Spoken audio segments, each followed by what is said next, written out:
Hello students, आप सभी का हमारे यूट्यूब चैनल में स्वागत है। स्टूडेंट्स, हम एलिमेंट्री रियल एनालिसिस का पेपर सॉल्व कर रहे थे और क्वेश्चन नंबर 4B पे पहुंच चुके हैं। क्वेश्चन नंबर 4B है prove that every Kochi sequence is bounded sequence. ठीक है, तो पहले हमें देखना है कि कोची सीक्वेंस क्या होता है। तो कोची सीक्वेंस, कोई सीक्वेंस एक्स एन, ठीक है, a sequence x n is called Cauchy sequence if for all epsilon greater than 0, if for all epsilon greater than 0 there exist, ठीक है, n such that कि m and n greater than equal to m हो, n हो, ठीक है, and implies xm minus xn is less than epsilon, ठीक है। तो अगर now if we take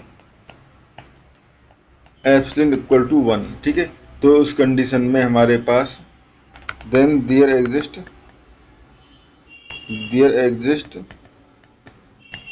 M n greater than equal to n such that, किस तरह से एग्जिस्ट करेंगे कि हमारे पास x m minus x n less than 1 होगा। ठीक है स्टूडेंट्स, अब हमें शो करना है कि ये जो कोई सीक्वेंस है ये बाउंडेड सीक्वेंस भी है। ठीक है, तो उसके लिए late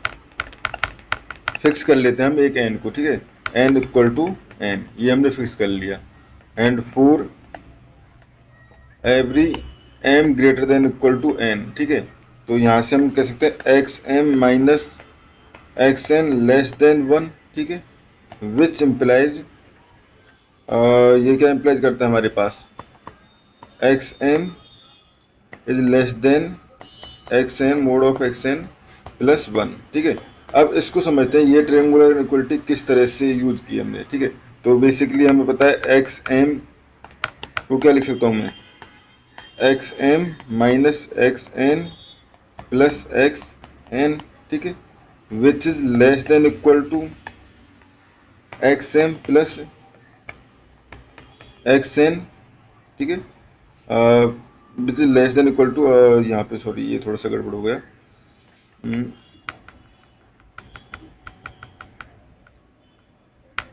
which is less than equal to x n, ठीक है, ये हो गया which is less than equal to x n, ठीक है।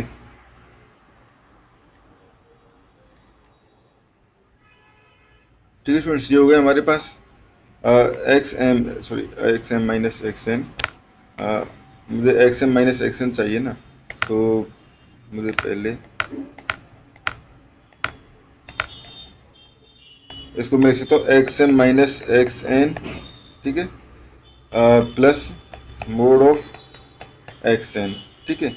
ये हो गया। ठीक है स्टूडेंट्स, जब ये हो गया तो हमारे पास यहाँ से हम कह सकते हैं basically x m upon x n जो है, बेसिकली एक्स एम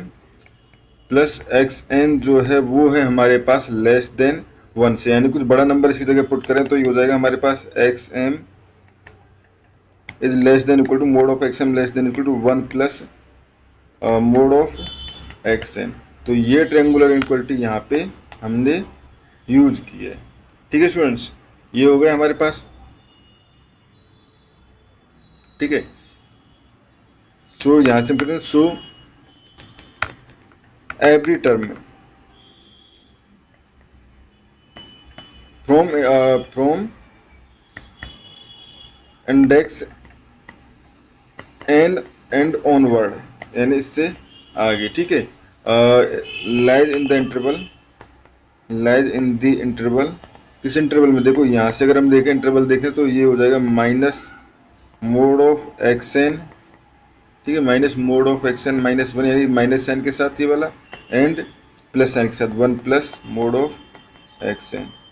इस इंटरवल में लाई करेगा। ठीक है, तो यहाँ से कह सकते हैं इम्प्लाइज द फाइनाइट सीक्वेंस जो हमने सीक्वेंस लिया था कुछ इस सीक्वेंस के लिए, डिफाइनाइट सीक्वेंस एक्स एन, ठीक है,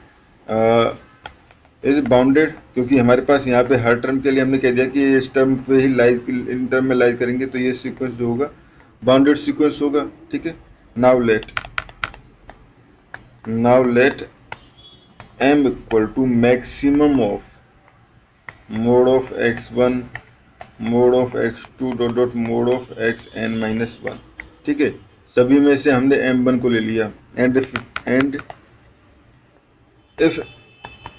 n equal to 1 take m1 equal to 0, ठीक है। तो ये हो जाएगा हमारे पास। अब यहाँ से दोनों को हम कंबाइन कर दें, ठीक है, तो कंबाइन करने पे ये हो जाएगा हमारे पास xn, बेसिकली हमें xn के लिए चाहिए। Now after combining for all n, इन दोनों को कंबाइन कर रहा हूँ मैं, ठीक है। तो यहाँ से हो जाएगा m1 इक्वल टू, ठीक है, m1 इक्वल टू, ठीक है, ये हो जाएगा हमारे पास ये दोनों, ये वाला टर्म एंड ये वाला टर्म, ठीक है। इन दोनों को कंबाइन कर रहा हूँ तो देखो इसमें बड़ा टर्म ये है, इसमें बड़ा टर्म ये है, ठीक है, क्योंकि एक्स एन तक के लिए, एक्स एन माइनस 1 के लिए तो ये था हमारे पास, हमने लेट ये चूज कर लिया था, एंड एक्स एन प्लस जो भी ऊपर वाली टर्म थी एक्स एन प्लस 1 के लिए हमने यहाँ पे ये हमारे पास एक एम जो था बेसिकली ग्रेटर देन एन था ना, तो ग्रेटर देन एन के लिए हमने ये बाउंडेडनेस कर ली थी, ठीक है। इन दोनों बाउंडेडनेस का यूज करके हम कह सकते हैं कि या तो एम एम, ठीक है, यहाँ पे हम इसको m1 ले लें तो अच्छा रहेगा, ठीक है स्टूडेंट्स। तो यहाँ से इसको m1, तो m1, ठीक है, क्योंकि ये अलग नोटेशन बन जाएगा, m बेसिकली नोटेशन बना हुआ है, ठीक है। और ये हो जाएगा हमारे पास 1 plus x n, mod of 1 plus x n, बड़ा वाला टर्म लिया है ना कि छोटा वाला टर्म, क्योंकि बड़े वाले टर्म से तो हमेशा कम ही होगा, ये छोटा वाला टर्म है तो इसको लेने की जरूरत नहीं है, ठीक है। Implies x n is bounded sequence, ठीक है, यानी जो भी इसमें से बड़ा होगा उससे तो हमेशा ये सीक्वेंस जो है वो बाउंडेड होगा, ठीक है। Implies Kochi theorem is true,